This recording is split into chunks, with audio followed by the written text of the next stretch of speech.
Well, hey there guys, Conceptual Concept 6.9 here in the beautiful Pacific Northwest. I'm about 2.5 miles in on Trail 162 in the Idaho Panhandle National Forest. Gorgeous out here, flowers are blooming, bees are buzzing. Actually, a bee just stung me. Great, right?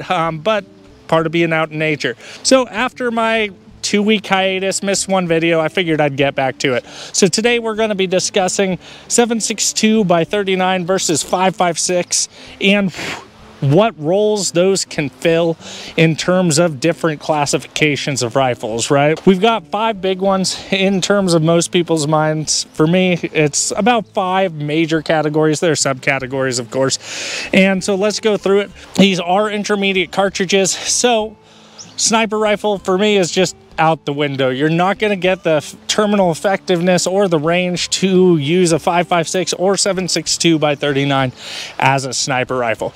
But we're going to be going over the roles that really fit intermediate cartridges well, which is the SPR, which is basically an intermediate rifle designed to shoot at medium to long range. We're going to go over the general purpose rifle, which is more like kind of your do-all rifle, but generally most people think the effective range of a GPR should be about 400 to 500 yards. Then an SBR, which most people kind of consider more of a close range oriented rifle. Most people aren't putting 2 to 10s or LPVOs on 10.3s or 11.5s. Now, if you do rock on, I'm not here to judge that at all, and I've seen people make incredible hits at distance with 11.5 ARs. However, let's not pretend it's optimized for that. So moving on, we're going to get into PDWs as well. So we're going to be discussing where these 2 cartridges really fit and where they shine between these 4 categories of rifles. And so I'll meet you back at the house. We'll discuss it, all right? Let's start with the number 1 rifle, the biggest one that I think most people should have because it can fit the most roles, which is the general purpose rifle. Now let's talk barrel length for these. I think a GPR really should be between a 13.7 and a 16-inch barrel for the most part. Now, where you live, that might vary. Again, like if you live in the deserts where you might have to shoot much further away, you might want to go 16, 18-inch barrels for your GPR rifle just because you're going to have to shoot extended distances. But generally, between 13.7 and 16 inches is what we'd consider for both platforms, right? So let's start with 5.56 just because. Now I've got my 5.56 general purpose rifle right here. This is a Block 2-esque clone, so it's a Brownell's M4A1 upper Block 2, and I've been running this for quite a while. It's arguably my favorite AR-15 that I own, and I think these are great for GPRs. I mean, there's no real argument in the US where these really fit, but I think that they have some serious pros and some cons. Now this is going to be getting into, you know, a few different variables here. So let's get into 5.56 pros at this barrel length. Generally, it's going to be more accurate than 7.62 by 39. That can vary depending on ammunition, rifle, etc. So you have a 5.56 AK running dirt cheap like Tula ammo. It's probably going to be less accurate than a 7.62 by 39 like CMMG Mutant or similar with Hornady Black, just nature of the beast. But generally, this will be a more accurate cartridge, and you will be able to get more consecutive shots at those intermediate, even semi-longer ranges, like 500-600 yards. It's also going to be flatter shooting, no matter the rifle. Just has more velocity. It's going to drop less. You can carry more ammo because the ammo weighs, like, I think, like a half or like 0.6 or 60% of what a 7.62 by 39 round does, so you can carry a lot more ammo on it. You can also be more consistent at range because unless you're shooting 55 grain, which I'm just going to say, if you're shooting 55 grain at range, the wind deflection is fairly similar to 7.62 by 39, maybe a hair better, but fairly similar, but it's going to be more consistent at range, both because of the accuracy and assuming you're not using 55 grain, it's going to buck the wind a little better than 7.62 by 39. Now, next would be the rifles are generally lighter. Now, this is an exception. This AR is heavier with this VCOG than my AK is in its current configuration. Now, that's just because of the optic setup and the barrel profile. This has a SOCOM barrel, but you can get thinner barrels that actually really work really well. So those are really the pros of it. The cons are at closer to intermediate ranges, you are going to have less authority. Now, rifles do have a certain degree of stopping power. 5.56 definitely has a little less than 7.62 by 39 from point blank to 300-400 yards. So you're going to be seeing a little less effectiveness with this round versus with a 7.62 by 39 rifle at those ranges. So next con is going to be brush deflection. I'll try and insert some pictures from a couple years ago. We were shooting out in the woods, and 5.56 rifles were really having a lot of troubles deflecting through brush. So we weren't shooting far. Like, furthest target was maybe 40-50 yards away, and we would hit twigs, and you'll see in the pictures you have rounds keyholing, quite a few. It's not like 1 or 2 per target. It is quite a few per target. And that's just because 5.56, it's a very light projectile, and you're gonna see a lot more like tumbling, losing stability when it hits a very small branch or twig. So downside to that, if you live in the woods, maybe don't choose this. Penetration, another big issue. This will shoot through less than 7.62 by 39. Now, that's a pro and a con. In most situations in rule of law in the United States, at least, you're definitely not going to want to have that level of penetration because you are responsible for every round that leaves your barrel. And if your round penetrates through a wall, through a bad guy, through a wall, and into the next room, you don't want it to hit someone innocent, right? So 5.56 definitely has some pros and cons in penetration. And lastly, now some people might hate me for this, but I'm just going to say it. 5.56 is a slightly less reliable cartridge. Now, I can't emphasize slightly enough, but the cartridge is tapered, but it is very light tapered cartridge. So more straight wall, you got a lot more friction on extraction of the casing and on chambering of the cartridge in total. So any gunk gets in there, it's going to affect it more than a tapered cartridge would. Those are really the big cons to this. Now let's move on to 7.62 by 39. Now you'll notice something way different in the optic selection for this rifle, and that is because I think the GPR is really the bleeding edge of a 7.62 by 39 rifle. Can I make consistent hits out to 400 or 500 yards? Yeah, I can, but it's a little trickier, and past that it gets a lot trickier. So I really don't see this rifle being used in long range. I'm really looking at maximum 400 or 500 yards. And so I choose the TA50 ACOG. So let's get into the pros of this. It is a much more drastically tapered cartridge, so a little more reliable there. It's got way better penetration and brush deflection. So if you live in more urban or wooded areas, it might serve you a little better in terms of being able to beat through that brush and being able to penetrate through things like car windows and not deflect as much, or being able to penetrate, walls or turn cover into concealment. Now, it's not 308, but it's definitely better than 5.56 in most chamberings, right? Now, lastly, authority at intermediate ranges. This is going to hit a lot harder than 5.56.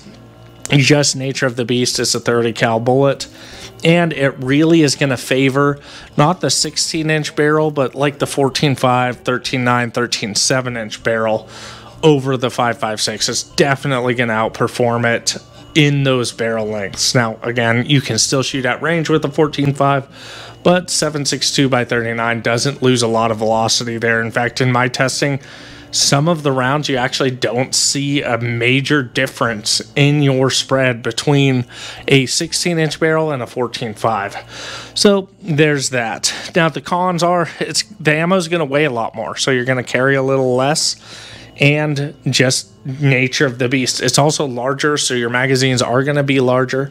You might have a little more trouble getting nylon or carrying capability with it, because it's not going to fit as many chest rigs, as many mag pouches, etc. Now, the bullet drop and wind is definitely going to be a negative, and that's why I think this is really the bleeding edge of where 7.62 by 39 is effective. That and the fact that it goes transonic at about 500 yards. So you're really, bullets do wonky things when they go transonic, and you can expect that. Generally, the rifles are less accurate. Now, this is an AK. It's accurate enough. I'm able to get consistent hits out to 400 yards. But another downside to the AKs are they have pencil barrels. So you will see some heat issues. As you get your round counts up, you'll see some bullet shift or heat shift on your impacts as you heat up that barrel. So definitely a negative to AKs. Now, again, still plenty capable, but not quite as good as having a heavier barrel that is going to handle heat a lot better, right? Lastly, the rifles are generally heavier as well, so you're going to be lugging around a little bit more.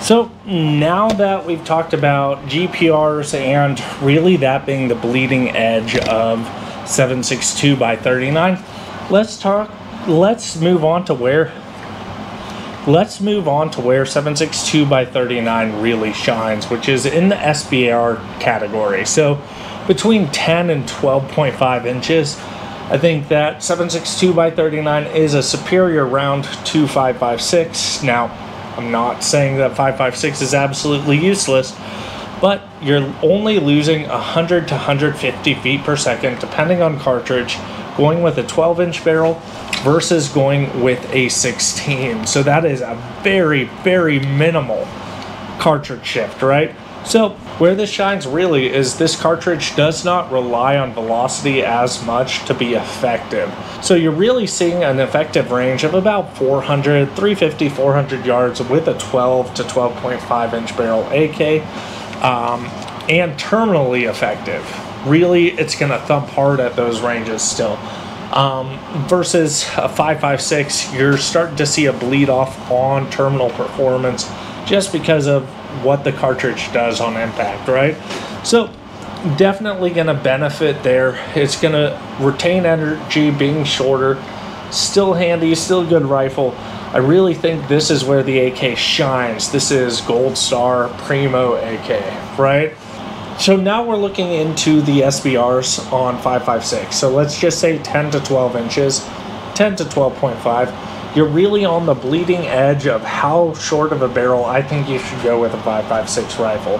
So 5.56 really depends on velocity to be effective. So you need that velocity for it to tumble or fragment on impact, which is really what does the damage with this round. Once you drop into, let's say, a 10.3, even an 11.5 inch barrel, you're looking at that only doing that out to 100 to 200 yards, depending on barrel length, depending on cartridge.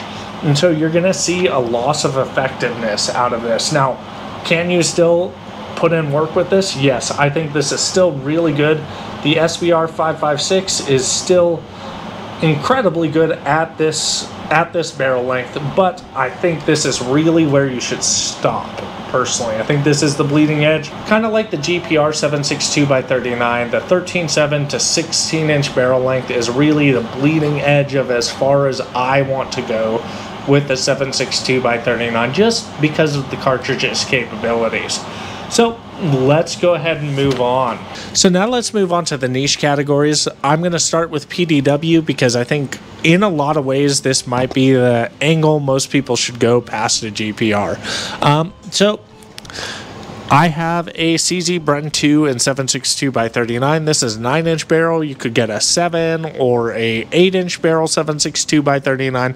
It's still going to perform fairly well. This is really, to me, and hate me if you want, but it's a better 300 blackout.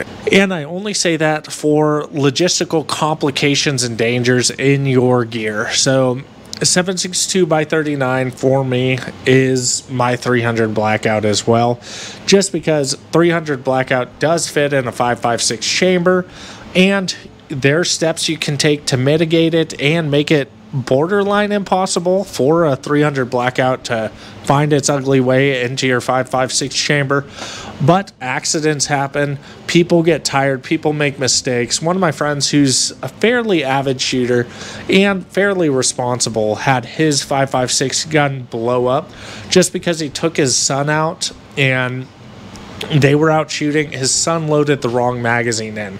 So again, complications, you can be really careful, but if you're trusting in someone who's less careful, can still blow up your gun. That's where I think 7.62 by 39 shines.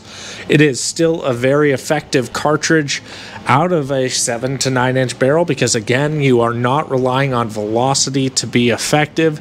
Now, you can definitely do subsonics, and subsonics are not as prevalent with 7.62 by 39, but I'm just gonna say, if you're doing subsonics, why not just do a PCC? You're borderline the same effectiveness, maybe a hair better, but borderline the same, and you're paying a lot more in ammo. You've got a bigger gun. Just run a PCC if you want to do subsonic. Supersonic is really where it's at. We've got rifles, we've got rifle style pistols. They are way more effective than subsonic rounds, and unless you're trying to be a super sneaky boy, just use supersonic rounds. There's really no reason not to, so just do it. It's gonna serve you better, I'm sorry. But I think 7.62 by 39 really thrives here. You lose less velocity, it requires less velocity to be effective. 5.56, I don't have a 5.56 in this barrel length because I just don't think it's worth the money. Is a 5.56 out of a 7 to 9-inch barrel better than a 9mm? Yes, but you have better options at that barrel length, like significantly better options at that barrel length than 5.56. Why not take advantage of it? That's why I have a PDW 7.62 by 39, but no 5.56.